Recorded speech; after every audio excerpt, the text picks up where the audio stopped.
Without objection, the chair may declare recess at any time. And good morning, everyone, and thank you for being here. And I want to thank the witnesses for being here. Now, before we begin, I want to take a moment to pause and think about the service members stationed throughout the Middle East right now. I, alongside some of our colleagues, just returned from a visit with our service members that were deployed overseas in Spain. Whenever I met with these men and women, I always return home with the assurance that, one, we have the best and most capable military in the world, and two, the people that do that are some of the best people in the world. While we were in Spain, we were going to visit and see the destroyers that were located there. They had all shipped out. Matter of fact, one of them, it reminded me of what it was like to be a young person in the military. There at the reception area in the airport, it was a volunteer, and she and her husband this was their first duty station in Spain.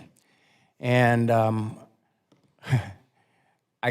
we came in, and her husband, when they deploy those cruisers, normally it is about 4 months to 4.5 months out. Her husband had came back in, and 48 hours went right back out. So she was learning what it was like to be a military spouse, as well as him understanding what it was like to be and be in the military. So if you would, just remember them all in your prayers.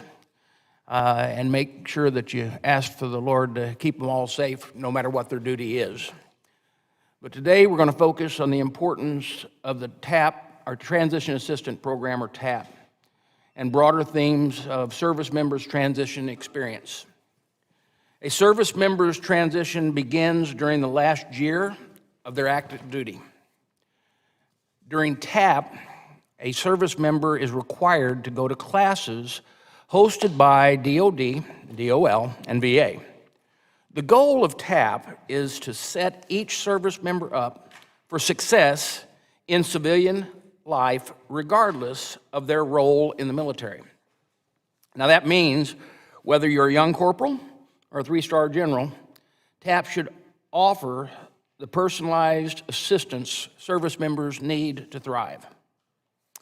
My staff knows that I always make this statement, and I'll make it again now, so it's in my script here, but I'm going to add a little to it. You know, when I was a Marine, I went through, there was a TAP program, and the TAP program was whenever the colonel tapped you on the shoulder and said, goodbye, have a great life. The other TAP program was when you got with your buddies the last time and you hit the tap at the bar. Other than that, that was the TAP programs that were available. However, thanks to former members of this committee and this committee as a whole, we've done a lot of work to make the program mandatory and improve outcomes to find what works for our veterans. This is not to say there is still progress doesn't still need to be made. Matter of fact, a lot of progress still needs to be made. Even after significant legislation, only 52% of service members meet the 1-year TAP timeline requirements. I believe that 52 should not be counted as a success, but as a failure. Additionally, research from Pennsylvania State University's Veterans Metric Initiative shows that more than 60% of veterans are either unemployed or underemployed. In many cases, this is due to poor transition. Finally, nearly 20% of veterans do not feel like they are fully transitioned until 6 years after leaving the military service. I also believe we must view TAP and transition as a vitally important to all volunteer forces. And an unsuccessful transition can impact public view of how we treat our military members, which can impact our nation's security by the fact that in all voluntary service, people are not encouraged to volunteer. Clearly, there is more work to be done by this committee and by the community to fill the gaps. In front of us today are innovators in the transition community. These groups have unique programs and forward-thinking technologies that have helped make thousands of service members transition to veteran status better. Now, without these organizations, veterans will continue to slip through the cracks, and VA will always be playing catch-up to get these veterans back in the groove of civilian life. Under President Trump leadership, I know we are going to put you, the veteran VA services, back at the center of the VA mission. And I hope to hear from these groups about the broader solution that Congress can take back and get legislation that will boost our TAP program. Many of these themes are already included in my friend, Subcommittee Chairman Derek Van Orten's bill, H.R. 3387. So with that, I want to welcome the witnesses and look forward to your testimony, and I now recognize the ranking member, Takano, for his opening statement. I haven't done opening ceremonies in a while. If you want to do them, go ahead. Thank you, Chairman Bost. I appreciate your opening comments about keeping our service members in our thoughts and prayers. And I would ask that all here and all who are watching the hearing keep my committee staffers who are service members who are currently deployed. Chris Bennett, he actually saw and witnessed the Qatar bombing. I believe he's in Qatar. Matt Reel is in the theater. I'm not exactly sure where he is, my staff director. So I appreciate your sentiment, Mr. Chairman. I appreciate this committee's continued focus on service member transition.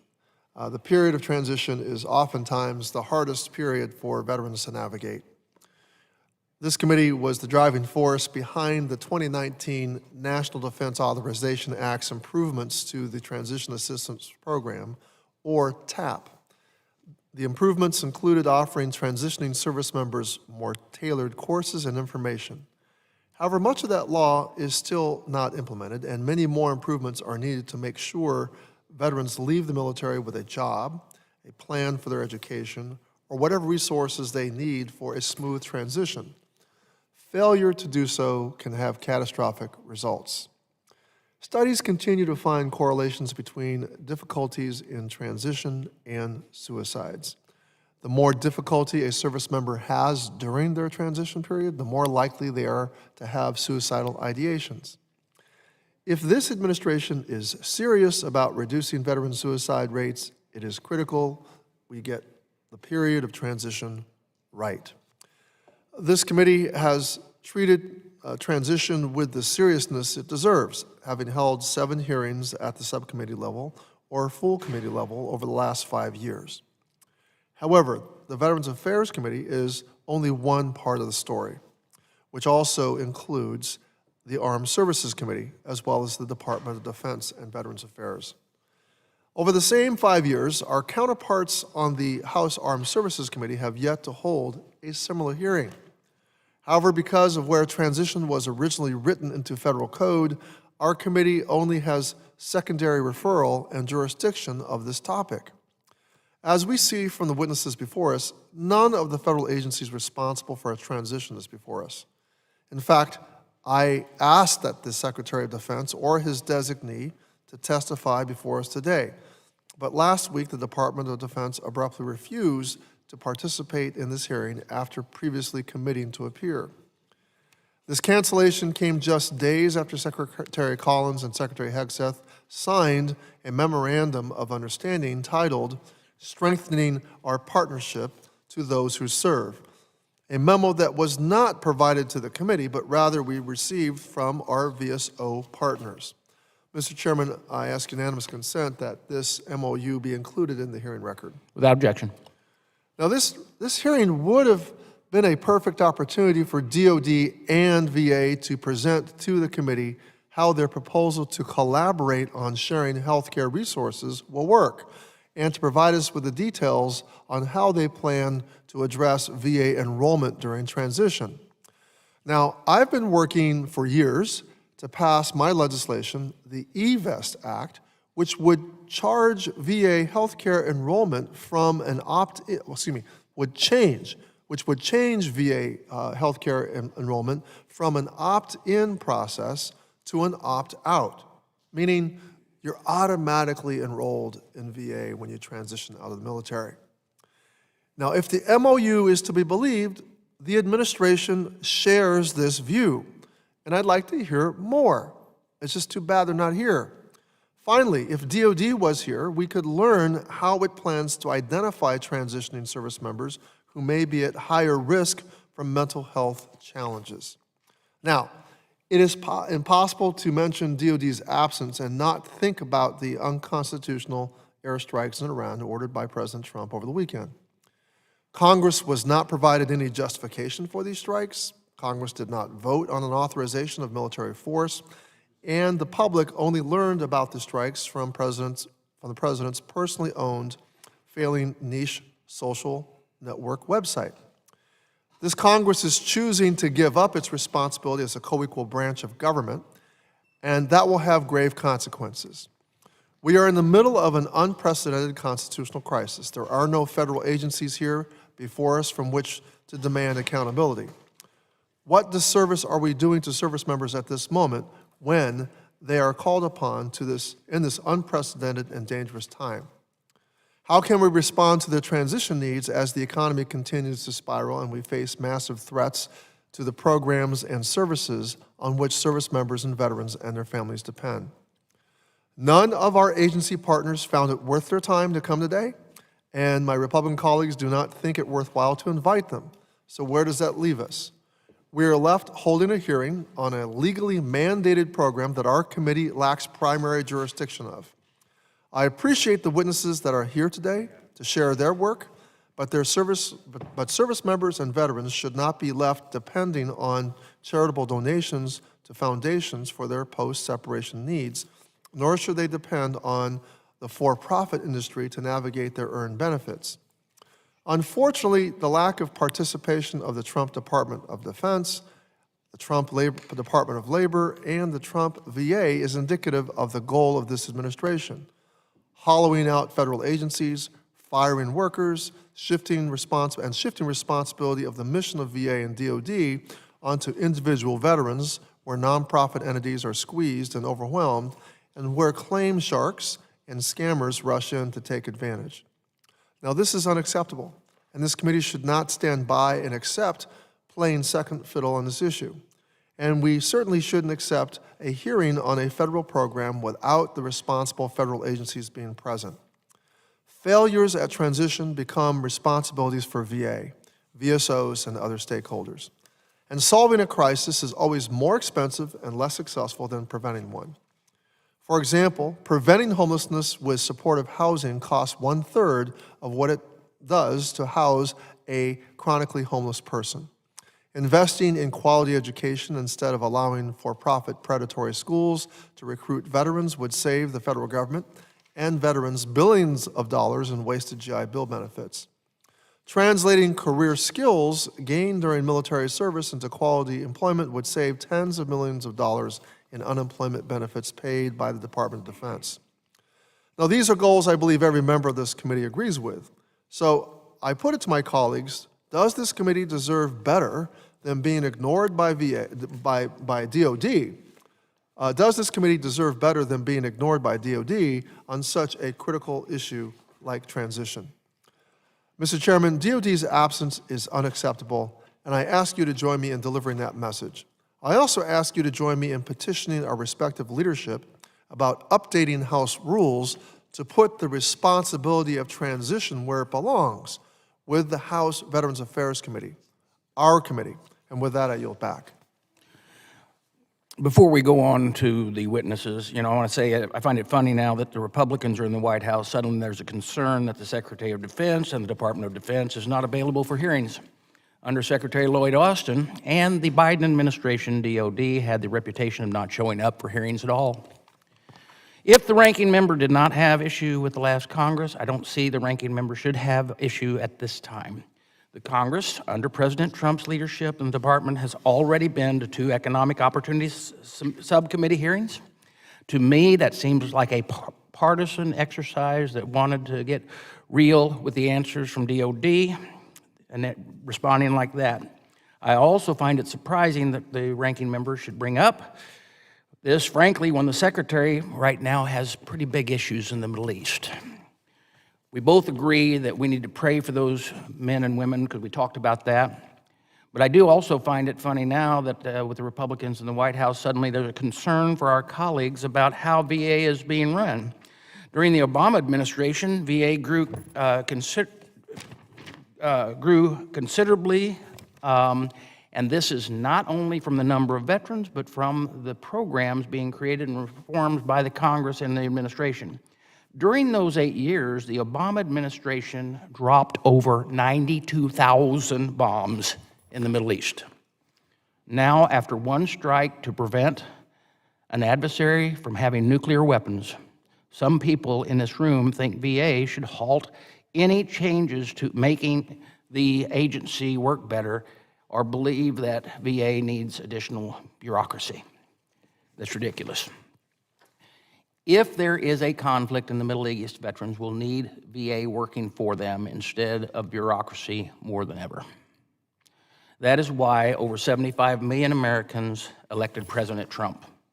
That is also exactly why what Secretary Collins has appointed, why he's been appointed by the President, and what his intention is to do the job of the VA for our veterans as they and now we want to talk about why they're transitioning and how they're transitioning and how we make that better. So testifying before us, we have Mr. Manish Gupta, Chief Technical Officer at Combined Arms, Mr. Ross Dickman, Chief Executive Officer of Hire Heroes USA, Mr. Joseph Loomis, Founder and Chief Executive Officer of TurboVets, and Ms. Rebecca Burgess, Senior Fellow at Yorktown Institute. Will the witnesses please stand and raise their right hand? Do you solemnly swear that the testimony you're about to provide is the truth, the whole truth, and nothing but the truth? Thank you. Let the record reflect that the witnesses answered in the affirmative. You may be seated. I now ask Mr. Gupta for a 5-minute opening testimony, if you please. Chairman, Ranking Member, and distinguished members of the committee, thank you for inviting Combined Arms to testify and for your unwavering commitment to our veterans. Combined Arms is a nonprofit technology company that empowers veterans and military families with access to vetted veteran service organizations through our innovative SaaS platform. As the Chief Technology Officer of Combined Arms, I lead a network that harnesses advanced technology to strengthen veterans' transitions. Our platform spans all 50 states, integrating 650 vetted organizations that provide over 1,500 available social services, including housing, job, healthcare services, and more. When joining Combined Arms, veterans complete secure profiles detailing service history, skills, and wellness needs, enabling personalized support pathways to match them to resources. Veterans are able to select services such as job training or mental health support using filters by location and category. We also provide real-time analytics that tracks delivery and accountability of services. Our pilot with USO will engage with active duty 18 months pre-separation. Our innovative data strategies streamline access to essential help, delivering an Amazon shopping cart style approach to navigate social services. We are proud to serve over 85,000 veterans and military families across the country, connecting them to thousands of social services. The Transition Assistance Program, or TAP, which is a result of interagency partnership across the federal government, provides information, tools, and training to ensure service members and their families are prepared to enter the civilian life. TAP is a vital bridge to connecting veterans to civilian resources. With enhanced collaboration from Department of Defense, Veteran Affairs, and Labor, Combined Arms platform could serve as a force multiplier for TAP. Our closed-loop, data-powered digital marketplace can significantly enhance TAP's ability to deliver seamless, personalized support to service members. For example, DoD collaboration could provide early service data, allowing TAP to tailor pre-separation career and benefit plans. VA integration could accelerate benefit access, linking veterans to healthcare and/or education support.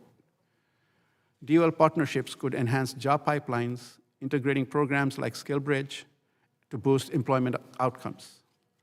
Our platform is equipped with provider interfaces featuring case management, interagency referrals, digitized forms, and ADA 508 compliance, and has been endorsed by the VA and George W. Bush Institute.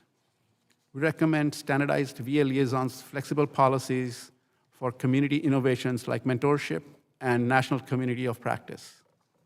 Our digital hub could enable TAP stakeholders to share best practices, leveraging over 220,000 strong audience reach to drive continuous improvement. Our platform can strengthen TAP's outcome measurements, employment, mental health, and civilian satisfaction.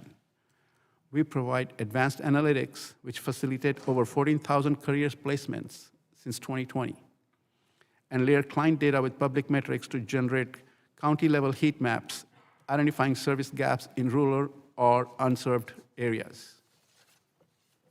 With DoD, VA, and DOL data sharing, TAP could accommodate resources, track long-term well-being, ensuring adaptability to veterans' evolving needs, and as recognized by the VA.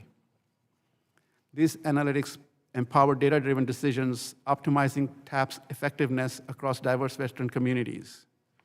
To realize this vision, Combined Arms recommends Congress fund technology integration with TAP platform, leveraging VA systems for cost-efficient, personalized support, enhanced VA-led task force to standardize collaboration and integration, private sector networks, and support pilot programs to test these solutions with metrics tracking employment and well-being.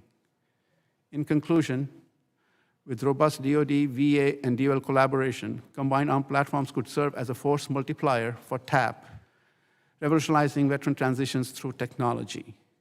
We stand ready to partner with this committee and stakeholders to build a future where every service member thrives. Thank you, and I welcome your questions. Thank you, Mr. Gupta. Mr. Dixon, you are recognized for 5 minutes for your opening statement. Chairman Bost, Ranking Member Takano, and members of the committee, thank you for the opportunity to testify on improving outcomes for veterans and transitioning service members. I'm Ross Dickman, CEO of Hire Heroes USA, the nation's leading nonprofit focused on veterans and military spouse employment. We serve over 25,000 clients every year, primarily transitioning service members, veterans, and members of the Guard and Reserve, offering personalized, one-on-one support to help them achieve meaningful and lasting careers after service. The transition from military to civilian life is more than a single moment. It's a process, one that can take years and looks different for everyone. Multiple factors contribute to the transition and the unique circumstances surrounding a service member's experience, though rank often serves as a key indicator of success. The American Enterprise Institute's April 2025 report spotlighted that junior enlisted veterans face the most challenges post-service, including high unemployment, poor economic outcomes, and low utilization of existing services. This highlights a clear need. We must move beyond a one-size-fits-all approach to one that is responsive to the different experiences, challenges, and goals of each veteran. While helpful for broad awareness and education of benefits, the Transition Assistance Program's current structure is not optimal for individualized employment success. Last year's RAND report and a similar GAO report a year earlier determined that nonprofit organizations fill a critical gap to supplement federal transition programs. Of the $13 billion the government spends annually to support transition services, approximately 97% of funds are spent on education, despite career support being the #1 requested service. Allow me to offer 3 areas of concern that deserve congressional action.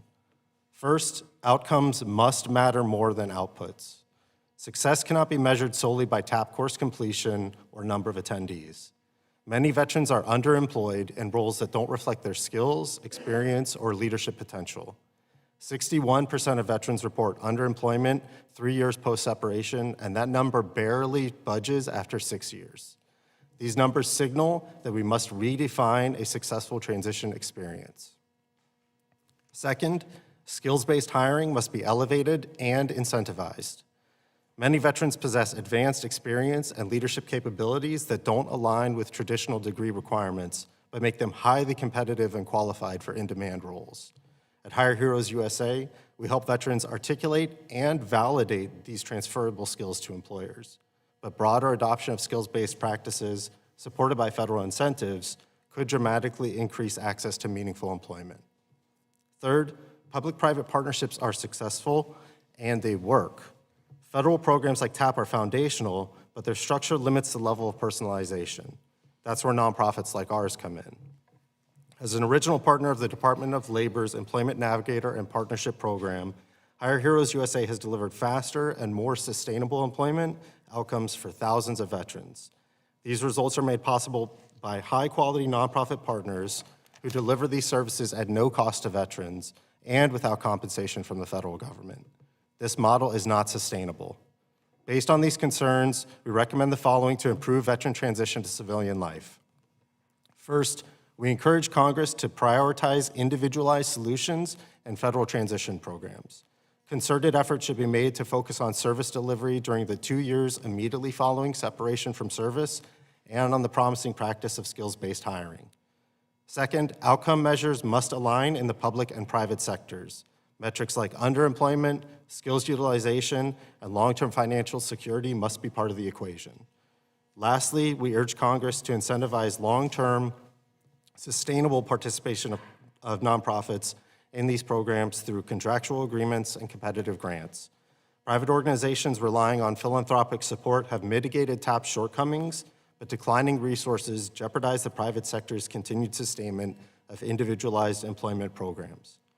Veterans deserve a transition system that reflects the realities of today's labor market, one that empowers them with the tools, guidance, and opportunities to build the futures they've earned. We look forward to working with Congress to improve this system to benefit all veterans and military spouses. Thank you for the opportunity to be here today and for your leadership on this issue. I welcome your questions. Thank you, Mr. Dickman. Mr. Loomis, you are recognized for 5 minutes for your opening statement. Chairman Bowes, ranking members and distinguished members of the committee, thank you for the opportunity to speak with you.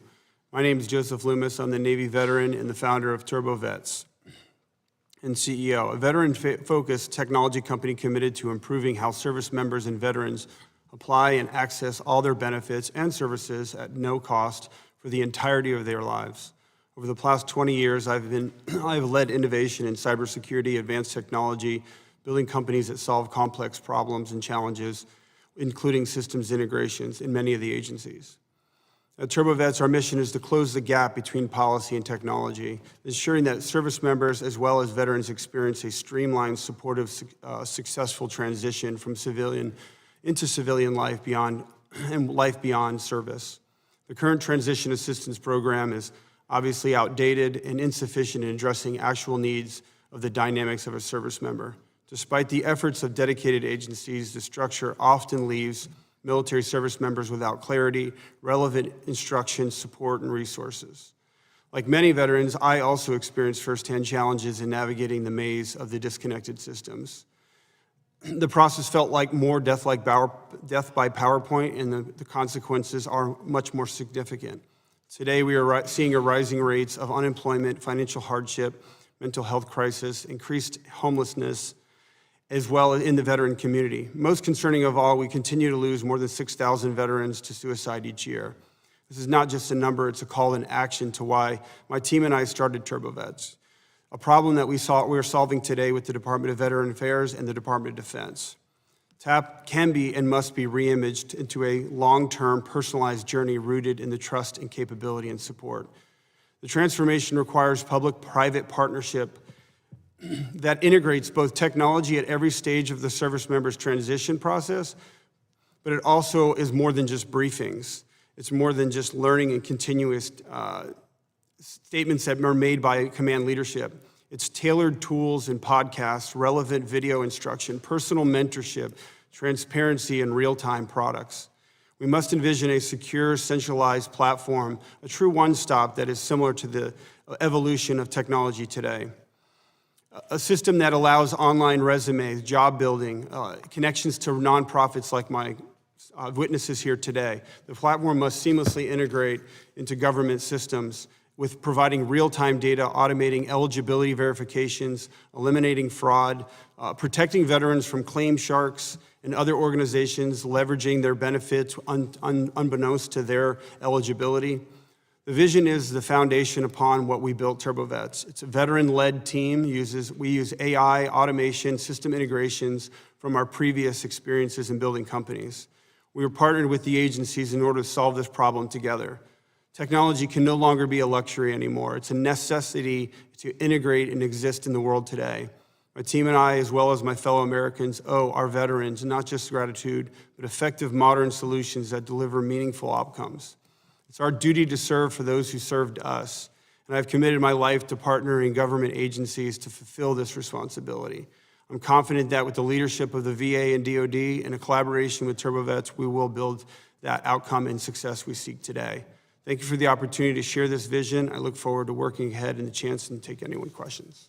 Thank you, Mr. Loomis. Ms. Burgess, you are recognized for 5 minutes for your opening statement.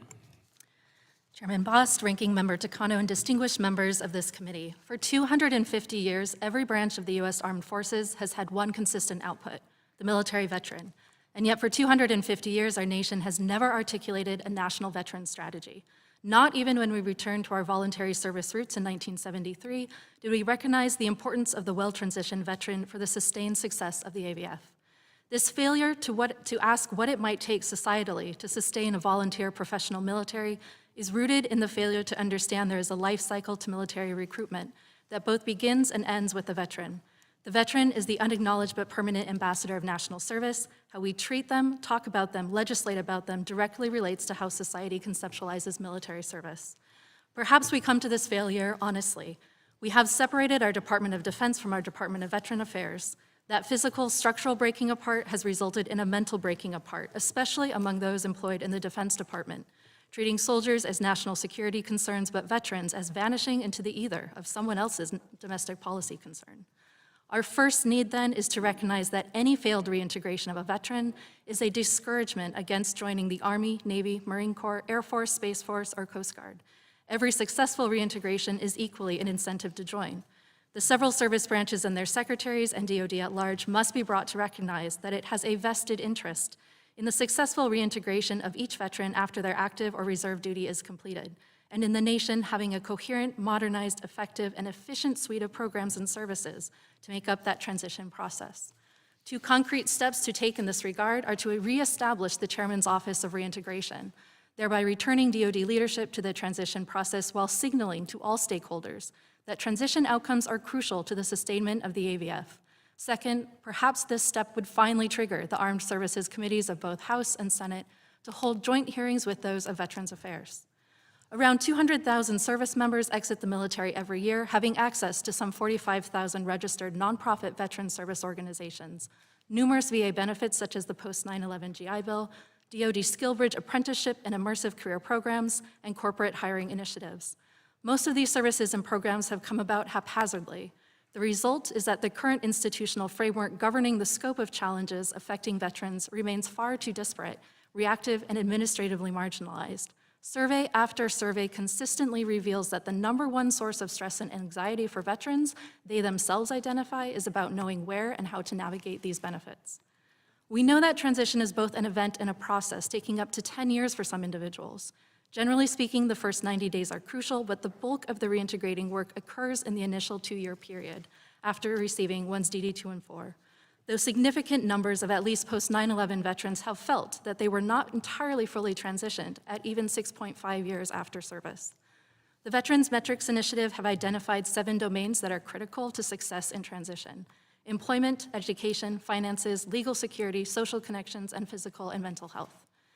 Furthermore, we know that our junior enlisted women and minority veterans are facing the steepest post-service challenges, which are exacerbated by low utilization of existing employment services. Explanations for why include the current fragmentation of the veteran support system, but further insight continues to elude us because of a lack of data transparency and a lack of data about veterans simply. Enhanced data sharing among the DoD, VA, and other entities is essential. Connecting the VA-DoD Identity Repository database and information available from the Social Security Administration specific to payroll information at the zip code level would go a far way toward enabling a better delivery of resources targeted to regions of the country with enduring economic challenges. The majority of VA programs appear only to measure outputs rather than outcomes. This leaves us in the dark about whether the billions of dollars that are annually allocated for these programs are accomplishing anything other than smoke signals. Any funding would therefore be directed to the programs that effectively improve veteran outcomes and have concrete evidence of the same. Similarly, neither VA nor Congress have articulated any key performance indicators to measure key transition goals. The result is there is no standardized set of outcomes and impact measures for veteran-serving programs. Mandating evidence-based funding and third-party oversight to ensure alignment with measurable goals via implementing a Veterans Impact Dashboard would allow for the tracking of the effectiveness of any of the investments in support programs for government-delivered and nonprofit and private organizations that receive federal dollars. In conclusion, what we need for an improved transition from soldier to civilian is not more programs or more money, but better coordination, data sharing, and outcome measurement of existing programs and initiatives. We are 52, if not 250 years behind in examining and understanding the dynamics that exist between our society, our government, and our military branches in order to sustain an entirely volunteer military. Thank you. Thank you, Ms. Burgess. I want to say thank you to all the witnesses, and the written statement of all the witnesses will be entered into the hearing record, and we're now going to go to questions, and I recognize myself for 5 minutes.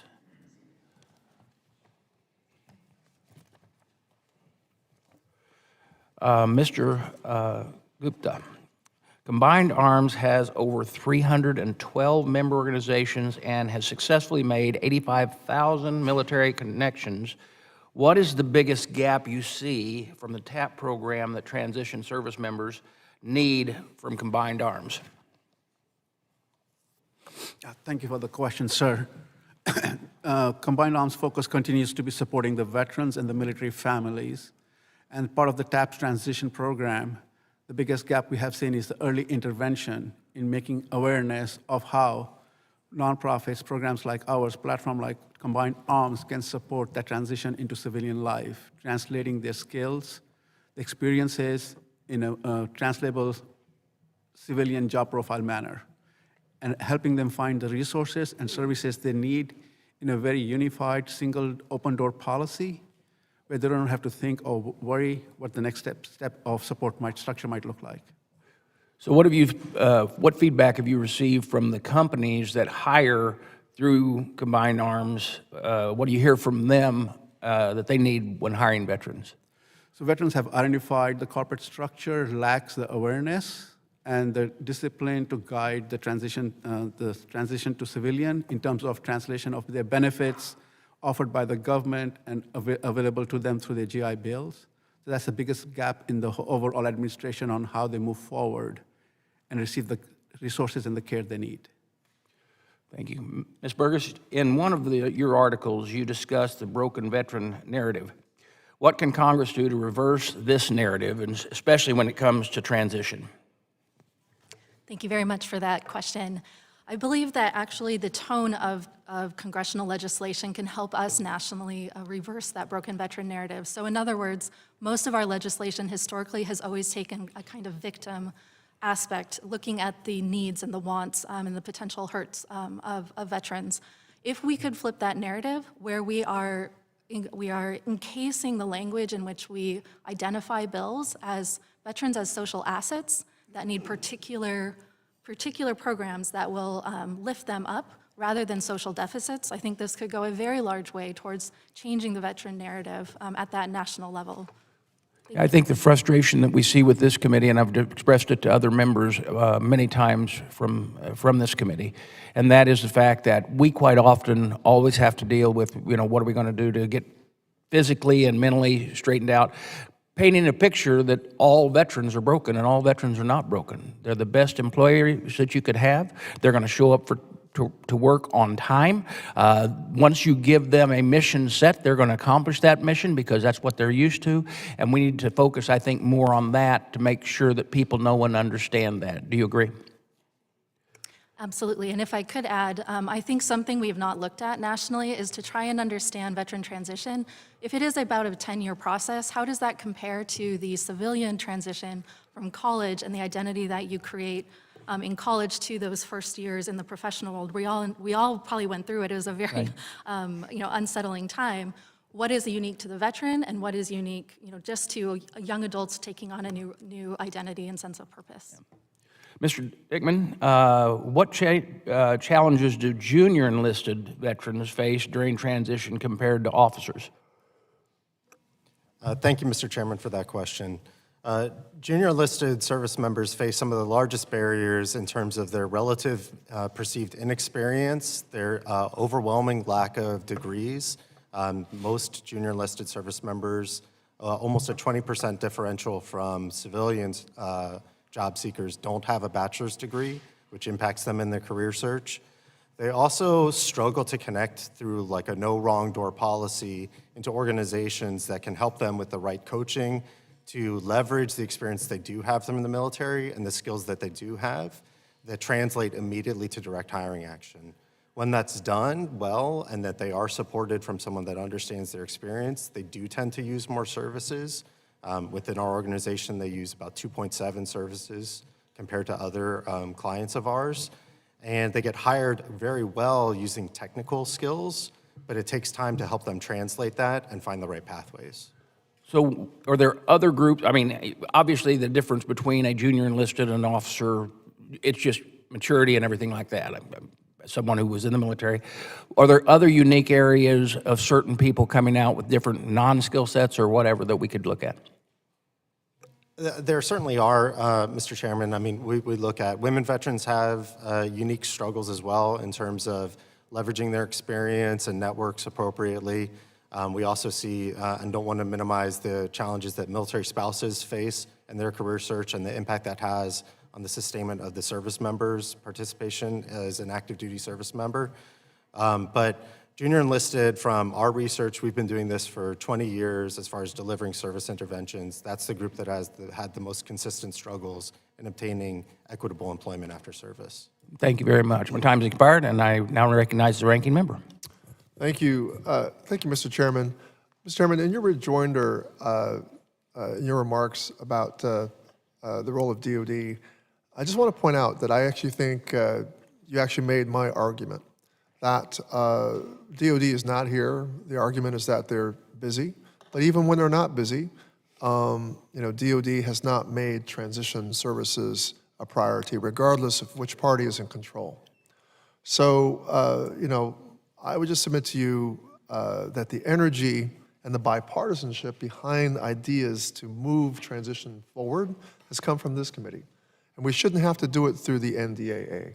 And so I would just request that you join me in going to our respective leaderships and ask for this change, because I would rather have changes to TAPS come straight from all of us here. I see you nodding yes. So I'm not calling out Pete Hegseth on this particular issue. I just think that the talent and the energy from this committee on a bipartisan basis would be better channeled if we had the jurisdiction. So with that, I'm going to ask my question first question to Ms. Burgess. Last month, with no explanation, Congress, VA, and DOD announced a memorandum of understanding, strengthening our partnership in service to those who serve. And while DOD was asked to attend this hearing to explain this MOU, they declined testifying. My question for you is regarding the automatic enrollment into VA healthcare. My legislation, eVest, requires automatic VA enrollment during transition, changing an opt-in to an opt-out. How would this shift service members, how would this shift serve service members and veterans? Am I understanding you correctly? Your question is, how would it shift the narrative, the public perception of the veteran? Well, how would this shift to an opt-out, meaning you're automatically enrolled in VA, from an opt-in, where you have to go and sign up for VA? How would that shift serve service members and veterans? I think it would help many of the veterans who assume that they are automatically enrolled. This is a point of interest maybe to many veterans or to those who serve veterans. Many veterans don't understand that it's not an automatic process, and it comes as a shock to them. Sometimes after the process, if they were already automatically enrolled, it would take out potentially some of the stress of the first 90 days or the first 2 years of trying to scramble after they already need a service and getting into a hole of service. So if we have 200,000 veterans a year transitioning from military into civilian life, and they were all automatically enrolled, that would mean VA could stay in touch with them. They could make sure that they knew about programs that VA had to reduce the stressors of that transition. And, employment programs, training programs, health programs, et cetera. It also strikes me that, I was going on to Mr. Gupta. Mr. Gupta, the GAO reported on March 2024 that younger and lower ranked service members and service members facing unanticipated separations for short notice, administrative or medical separations were experienced a more difficult transition. What are some of the unique transition challenges you've observed among these groups of veterans? So the unique challenges across any veteran is the adaptation and accumulation back to the society with their basic needs to be met. What we have seen, based on the data-driven strategies and active feedback from our strong member audience, is navigation of this space. With Combined Arms as a technology platform which has an open door policy, what we see is most veterans are engaged in one aspect of life, like job security, resulting into other opportunities and support services which they might not have been aware of. Awareness seems to be a bigger challenge in navigating the space and how to seek assistance. That's where the platform connects and reaches out, mention their basic needs, and overall life standards are met. Well, thank you. Mr. Chairman, in closing, let me just say that I'd hope that both secretaries would communicate more forthrightly with members with such an important memorandum. Especially, I'm delighted that both secretaries are looking at some sort of automatic enrollment and doing it administratively. But I would appreciate if we could get representatives from both departments to explain how this memorandum of understanding would be implemented, what the details are, et cetera. Thank you. Representative Mace, you are recognized for 5 minutes to question. Thank you, Mr. Chairman. I appreciate the opportunity to discuss the Transition Assistance Program today, an important step for our service members as they leave active duty and embark on the next chapter of their lives. We owe our veterans a seamless path to success after service. For many service members, the transition from the structure of military life can be overwhelming. Every individual has different needs when it comes to leaving service, and the TAP program must equip every departing veteran with the skills they need to succeed in civilian life. When TAP succeeds, communities prosper, local businesses gain skilled employees, colleges enroll motivated students, and veterans are given the skills they need to thrive. I'm particularly interested in the ways the Department of Veterans Affairs can leverage technology to improve TAP, so the bulk of my questions will be related to that today. Modernizing TAP through digital platforms and data-driven approaches greatly improves our ability to prepare service members for civilian life.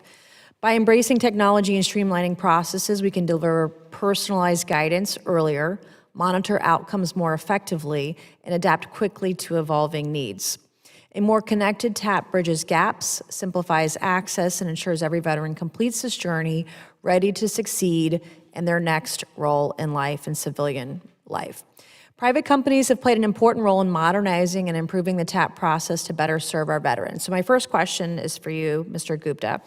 How do your services differ from the traditional TAP experience? So thank you for the question. At Combined Arms, it's an opt-in model, and it's a big force multiplier for any veteran or the family members seeking assistance.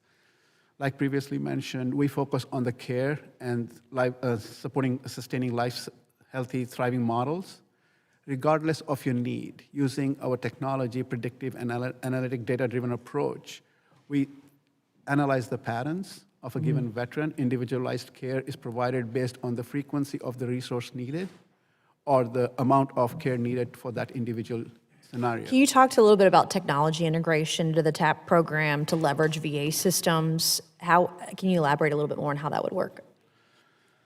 So given the predictive and data-driven storytelling and overlaying of AI, with the data governance and strict cadence given, and only the needed data of a veteran is shared with the resource agencies, we can establish patterns and technology pathways to guide and predict the next steps in a journey of a family case. Is that solely AI-driven? Oh, no. AI is just a force multiplier. You can never replace a human interaction to understand the underlying cause. Entry point to a resource might be, let's say, job or food assistance, but through the frequency and the nature of engagement of a veteran and the services they need, AI, predictive models, prescriptive models can help analyze the pattern and the next best care made available to that veteran. Can you talk to some of the collaboration between DoD and VA in this model? Yeah, early awareness. Okay. Right from preparation. How early, when you say early awareness, how do you define early awareness? Right from the engagement or the enrollment into a TAPS program or a class, streamlining the veteran community, the potential community, and tying it back to geographical locations the transitions might happen, balancing that with the natural resources, care facilities in that area made available to that veteran can help bridge this gap and make the transition very smooth. Okay, Mr. Loomis, you got my last minute and a half. Can you speak to how your digital platform connects veterans with job opportunities and career guidance? Yes, thank you, Congresswoman. More specifically, I think it has to do with the way the world is integrated today and becoming more and more integrated. So it's understanding the service member's story, what their journey is like. Everybody's journey is different, and that's more specifically around what their role or their career was in the military, what their likes and preferences are, where are they geographically wanting to be located during discharge or their last destination. More specifically, what are their objectives? What are their 5-year goals? What are they looking for in order for job placement? And then working with, we are more of an integrator where we integrate with organizations that offer job placement programs for veterans. More specifically to the witness to my right, Mr. Dickman, it's really about enabling the veterans' data to drive what the potential and the possible job opportunity that sets them up for success. It's not a matter of just applying for every job that you can. It's more about what are the top 5 employment opportunities that were ideal for me to succeed in my career. And that's really the integration point. Thank you. Mr. Chairman, I yield back. Representative Pappas, recognized for 5 minutes. Thank you, Mr. Chairman. Thanks to you and the ranking member for holding this session here today on an important topic, the transition from military to civilian life. I want to thank our panel for their contributions to this conversation. We know that TAP continues to fall short in many ways. Many service members report that the program feels more like a checkbox rather than a serious investment in their futures. 60% of post 9/11 veterans report difficulty adjusting to civilian life. Many relocate to entirely new communities with little support in finding housing, employment, or structure. And although TAP is a multi-agency effort, I've heard from far too many veterans who complete the program only to scramble later in life for answers on benefits, job placement, and stability for their families. So these gaps underscore the indispensable role of VSOs, nonprofits, and NGOs. Your organizations are often the ones filling the void, offering career prep, benefit navigation, job placement, and much needed support structure along that road. So I wanted to ask you a question, Mr. Dickman. I appreciated your discussion about measuring outcomes, about skills-based hiring opportunities and public-private partnerships. SkillBridge is one program that Congress has focused its attention on over the last many years. I've seen the success of this in my district. And we know that these experiences help service members build resumes, gain exposure to market-relevant skills, and in many cases lead to post-service employment with the same organization. In my state, partners offer opportunities in advanced manufacturing, aerospace, software development, and even public service roles with our State Department of Transportation. So Congress has taken steps in recent years to expand and institutionalize SkillBridge. I'm wondering if you have any observations for us in terms of what is working, what more we can do to modernize this program for today's workforce, cut back on red tape, and invite more employers to be a part of it. Thank you, sir, for the question. Yes, at Hire Heroes USA, we're not a SkillBridge facilitator. We're a sort of an upstream preparation for active duty service members and military spouses before they compete for a SkillBridge opportunity. If you think about it, SkillBridge as an internship model has the same challenges that any other veteran might encounter. They have to interview for that internship opportunity. They have to know what their skills are. They have to know what their value proposition is. They have to be able to kind of land that internship and perform well in it. What we have seen that works really well is when service members engage in one-on-one coaching with one of our transition specialists at Hire Heroes USA for skills development, resume, interviewing prep, and the ability to articulate what their goals are, they perform better in their SkillBridge internship and are more likely to obtain employment afterwards.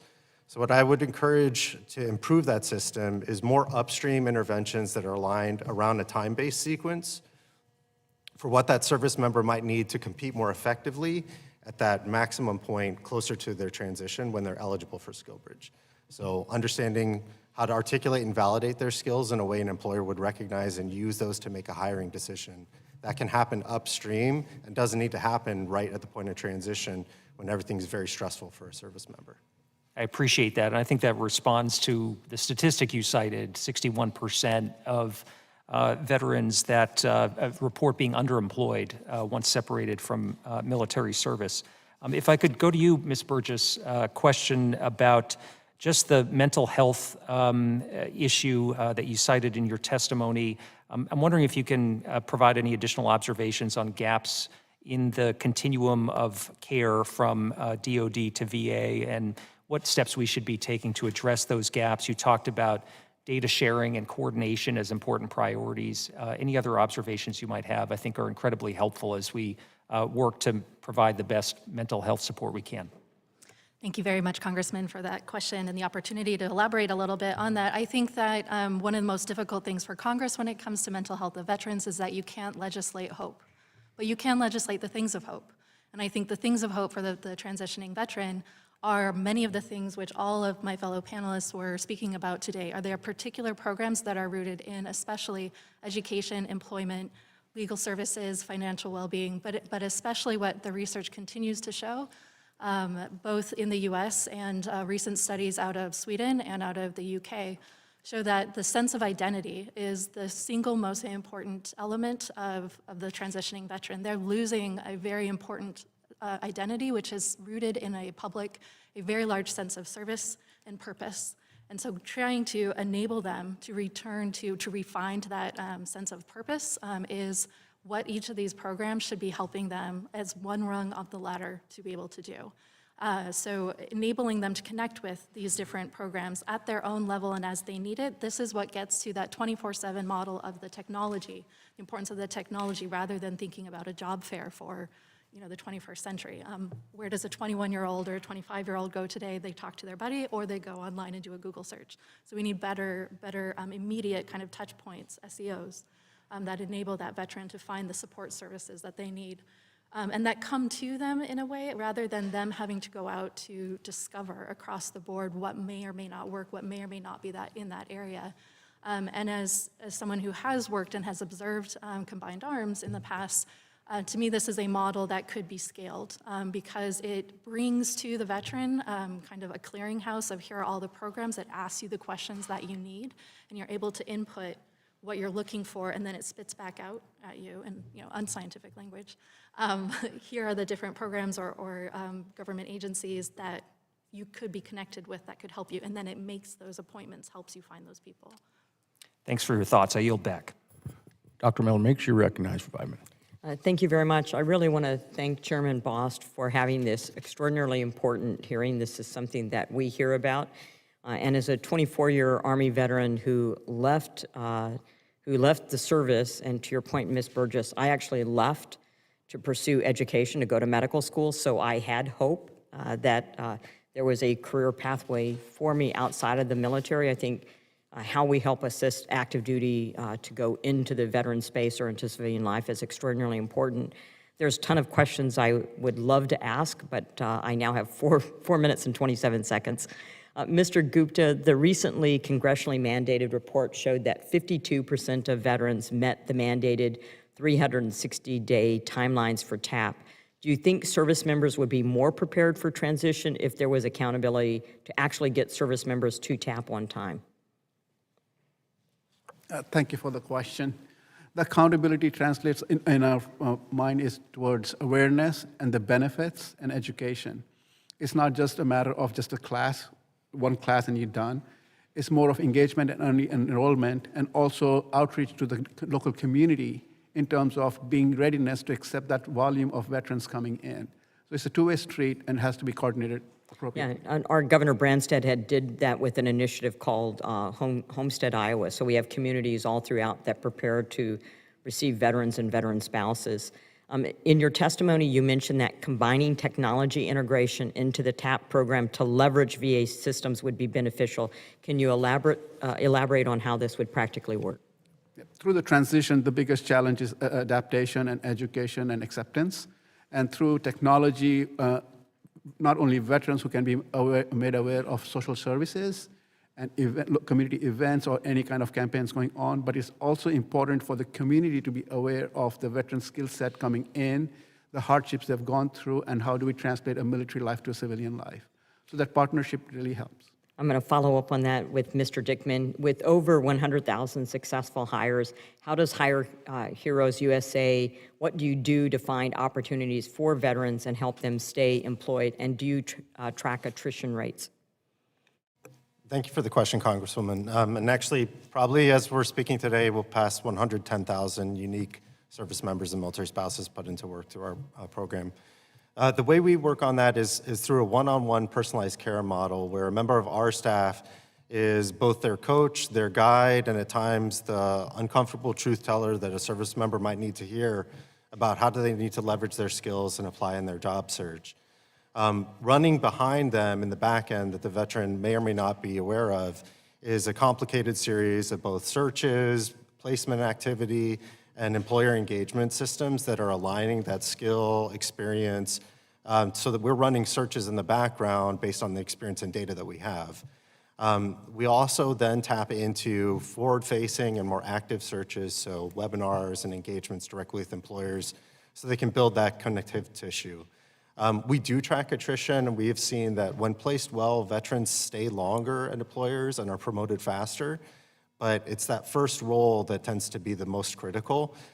The challenge point that we see is, especially with long delay in seeking services and support, is that often veterans have to make a choice of getting a job now versus finding that right job where their skills are going to be put to the best use.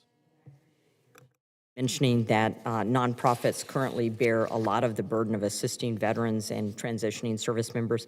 Mr. Loomis, the veteran post-transition outcome data is lacking and is one of the main reasons it's been so hard to get government agencies to prioritize TAP. How can TurboVets help fill this gap? The priority, thank you, Congresswoman, for the question. The priority really comes down to the collaboration. And the first time we're really driving the idea that the DoD and the VA need to be working together and to integrate this new technology. There's no way that, historically, it's always been a very siloed approach where one owned one version or phase of it and then another agency owned the next phase. And that disconnection really the veteran or the service member would feel the most. And so our collaboration of working with the Secretary of Defense's office as well as the Secretary of VA's office, more specifically to focus on that integration of being able to connect their data of what the DoD has for the service member, integrating that into the job market, and then integrating that also into the veteran status role model. And our approach is getting the veteran to sign up for VA benefits automatically with our product. So whether we can get the law and the acts passed and the policy endorsed in order to make that happen, we're doing it for them because we want to get the veterans. That's an excellent point. My time's expired and I yield back. Representative Budzinski. Thank you, Chairman. Thank you, Chairman, and thank you, Ranking Member Takano, for holding this hearing, and I want to thank the witnesses for being here as well. I'm really glad that this committee is spending time focusing on that transition period for active duty military into civilian life. We do know, and I know it's been mentioned, there have been a number of improvements made to the TAP program, but we also acknowledge that we still have work to do in this space. I would share with you, I've heard from my Women Veterans Advisory Council and recent reports from the Wounded Warrior Project, DAV, and others confirm that women veterans are among the most vulnerable in the transition process. I'm especially concerned about the mental health challenges veterans face, obviously, during this transition. That's why I introduced a bipartisan bill, the VA Mental Health Outreach and Engagement Act, with Congressman Edwards, which would expand VA's outreach to veterans about the mental health services that are available to them. There is bipartisan consensus that too many transitioning service members and recently separated veterans are still falling through the gaps. Organizations like those represented here today help fill those gaps by connecting veterans with peer support, career services, and assistance navigating VA benefits. But we are missing the opportunity today, which is disappointing to hear from the Department of Defense directly, which I understand declined to join today's hearing. It's incumbent upon DoD, in partnership with VA and the Department of Labor, to ensure that every service member, every veteran, is afforded transition counseling and supports that they need to flourish in civilian life. The federal government must lead this, using key performance indicators and outcome measures to improve transparency and accountability. During the previous administration, government-wide work on navigating the transition to civilian life produced valuable insights. Now we must use these insights to take action to reshape the transition experience so that it's easier and more tailored for each service member's individual needs and goals. So my question is for Ms. Burgess. Your testimony highlights that women, minorities, and junior enlisted veterans face the steepest post-service challenges. You bring up the need for better demographic data to research and understand this.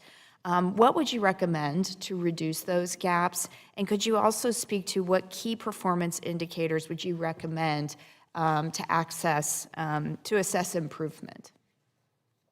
Thank you very much, Congresswoman, for your comments and your question.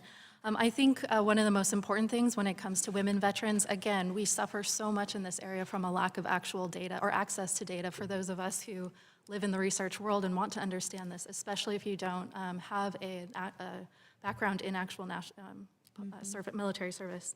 But the other thing is changing the narrative about mental health itself, that for a veteran, accessing mental health care is not about giving yourself a life sentence. We have completely distorted what happens to a veteran after their terms of service. In fact, maybe only 10% actually experience PTS, where most transitioning veterans actually experience something called transition stress. And then there's something else that many of our special operators especially experience, which is operator syndrome. And all of these have these new, medical research has made leaps and bounds about how to address and access these things. But for most of the American public and most of the transitioning veterans, the idea is that if you seek mental health, you are acknowledging to yourself that you have this life sentence ahead of you. And women especially shrink back from that type of a label for themselves. So while we have also found through some research of just social databases that women veterans are frequently the most to express some of their concerns socially and amongst social media, they actually are less frequent to find and actually do something about it for themselves. And that can also just go back to some of the other support services that are out there that should be identified for them because they have a lack of access to childcare or their caregiver in addition to maybe going to school. And so it's identifying which of those other underlying issues might be there that is preventing them from actually seeking the healthcare provider. Or is it simply not understanding that there is an online component that they could avail themselves of. So that's one aspect, and something that could help us understand whether it's kind of financial and local to a region versus in general is what I mentioned in my testimony, which is connecting VA and DoD identity repository database with information from the Social Security Administration that's specific to the payroll at the zip code level. That could tell us so much information that we could then isolate out even types of service, whether it's National Guard, which none of us have mentioned today about the struggles of National Guardsmen or women coming back, versus reservists, active duty, et cetera. So that's one idea. I could go on all day, but I will. That's really wonderful. Thank you. That's helpful. And would love to hear more of your ideas too after today. So thank you. Thank you. And I'll yield back. Representative Luttrell, you recognized by. Thank you, Ranking Member and Chairman Boss. You know, we wouldn't have the veteran community if we didn't have DOD, and we wouldn't have DOD if we didn't have the veteran community. Most of you, the panel has said it. There needs to be a relationship between the two, and it seems like it has fallen short, or has fallen short. I'll just be brutally honest, it has fallen short. And there's a lot of intangibles, a lot of pitfalls between there and here when it comes to DOD and the VA. You know, we need to take a hard look at, and I call them children, but they're grown men and women when they enlist in the military, especially our junior enlisted service members. And they'll come out of high school at 17 years old, 18 years old, spend a short amount of time or extended period of time in the military, and then they're kind of cast out into the civilian population. Well, there's a lot that happens. So if you leave high school and you go to college and your parents kind of put you in this position here, you learn how to be an adult. And I don't have a better way to say it, but you have nobody's paying for your nobody's paying for where when you go out at night, paying your bills, your car payments, you take that responsibility. And junior enlisted service members, they're taught how to walk, talk, shoot, do all the other kind of stuff, given a place to live, given a place to eat, no matter what, they're taken care of. And then when their time's up, here we go. And welcome to the real world. Now, if they're married with children, if they have a disability, that's a lot to shoulder the second that you step off that train that's traveling down the track. And when we're talking about transition assistance and the platform itself and how do we assist these members, I don't know how you, and I don't mean this in a negative connotation, but how do you teach somebody how to be a responsible adult in a way that when you're in the civilian world, when you haven't had to do that more or less when you're in the military? Again, because it's provided for you a lot of times. And that's another one of those things that we're going to have to figure out. Now, when we're populating the digital footprint in your organizations, I want to make sure that everybody is specifically, that we focus on each individual specifically. Like if my resume or my portfolio is inside the organization and his is inside the organization, his and I are very similar, but we're very different people. I'm obviously a way better congressional member than this guy, and I was a way better SEAL at the time. That's not true. But Mr. Gupta, I heard you speak on the personal relationships that you have inside your organizations with those members. Now, I think that we should start transitioning a member's resume from the time they complete basic training until the time that they exit the military. That way, when you're talking to a Marine, it's like, hey, what did you do? The response from the Marine is like, show me bad man, I take bad man away. You know, that's kind of an infantry Marine's response. That's their job and that's their responsibility. But how does that translate into the civilian world? And we are responsible for making that articulation the day that we leave. Hey, here you go, thanks for playing, figure it out. And the communication breakdown in between these organizations is one of my primary concerns from start to finish, again. Mr. Loomis, can you kind of walk me through what you think the best way to have VA and DOD communicate? Because again, two very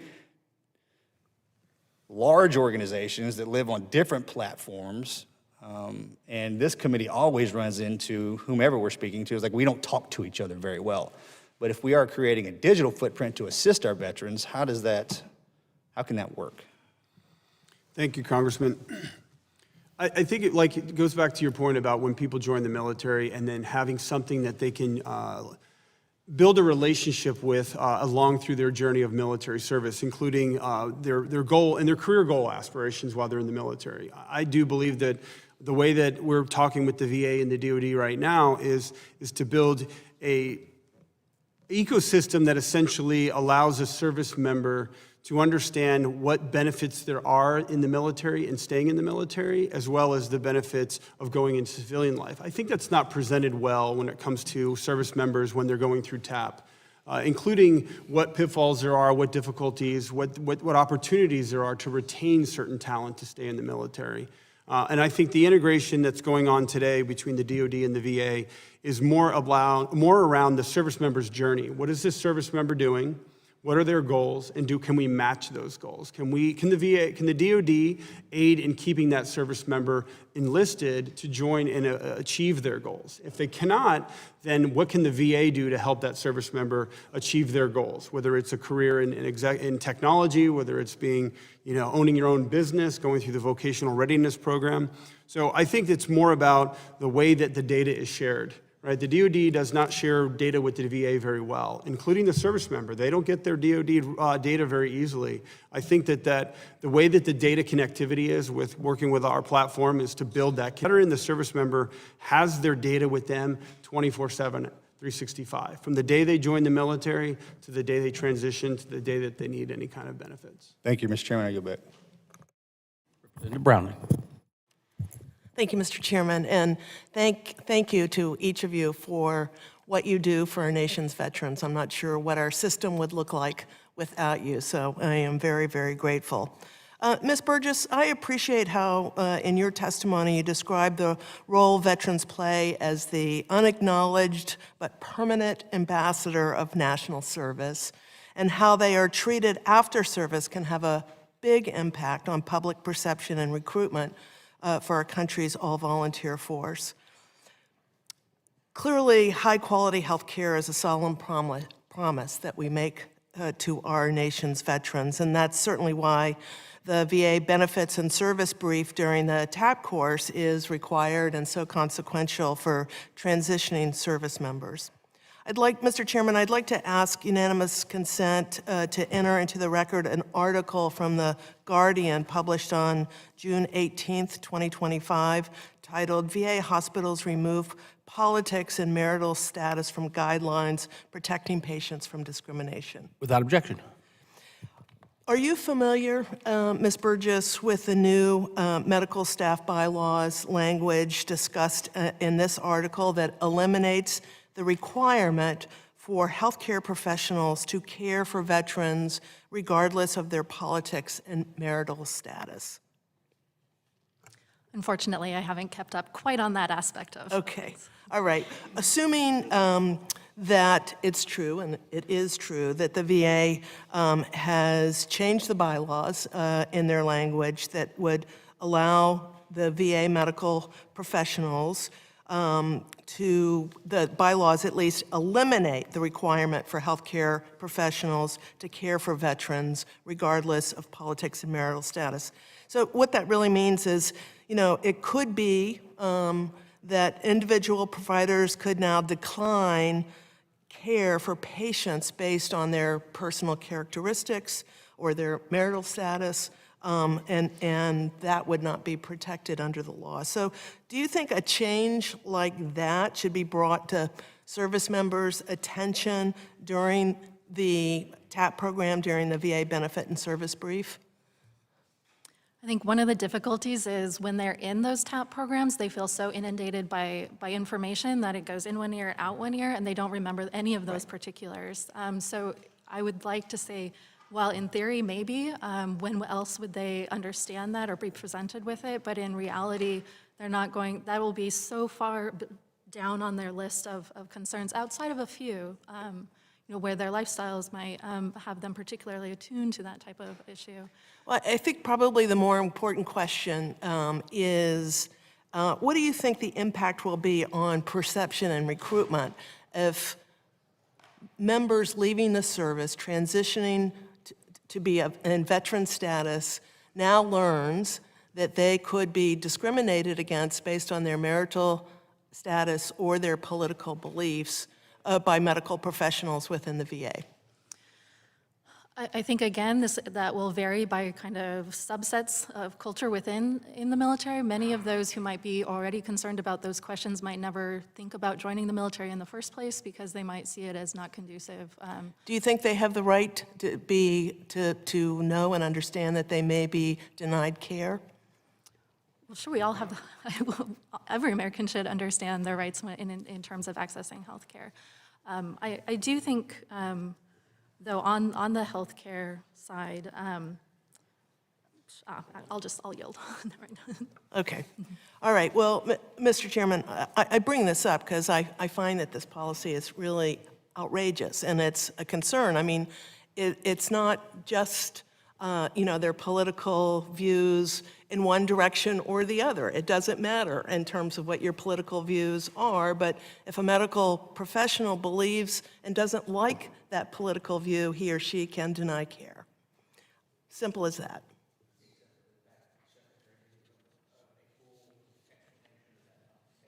Well, it's, The secretary did give a full video explaining that that was not the case in then I any don't way, know shape, or why they form. published it in their bylaws to say that.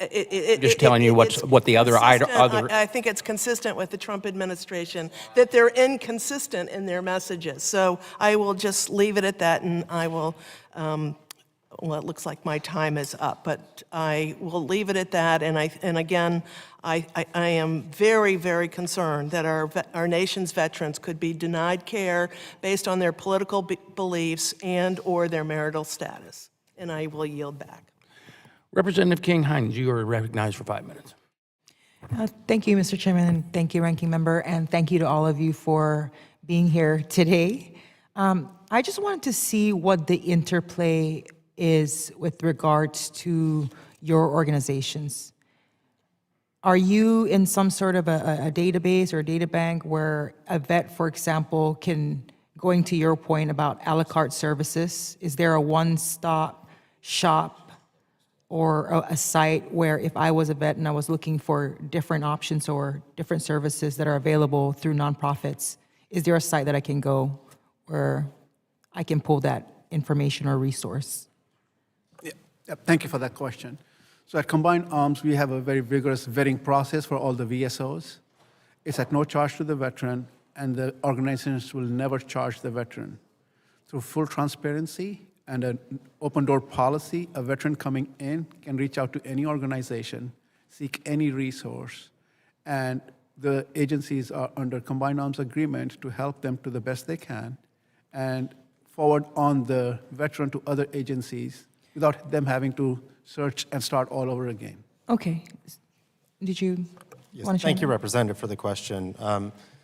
For example, our organization is one of the vetted organizations that's partnered with Combined Arms. Okay. So if a service member in Texas joins Combined Arms Network and is curious or needs help with their job search, their filters would then direct them to us for support, and our one-on-one transition specialist would support that veteran with their career search.